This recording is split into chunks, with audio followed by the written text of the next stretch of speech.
కొణిదెల పవన్ కళ్యాణ్ అనే నేను శాసనం ద్వారా నిర్మితమైన భారత రాజ్యాంగం పట్ల నిజమైన విశ్వాసం విధేయత చూపుతానని, భారతదేశ సార్వభౌమాధికారాన్ని సమగ్రతని కాపాడుతానని, ఆంధ్రప్రదేశ్ రాష్ట్ర మంత్రిగా నా కర్తవ్యాలను శ్రద్ధతో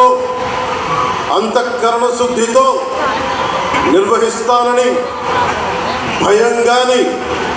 పక్షపాతం కానీ రాగద్వేషాలు కానీ లేకుండా రాజ్యాంగాన్ని శాసనాలని అనుసరించి ప్రజలందరికీ న్యాయం చేకూరుస్తానని దైవ సాక్షిగా ప్రమాణం చేస్తున్నాను.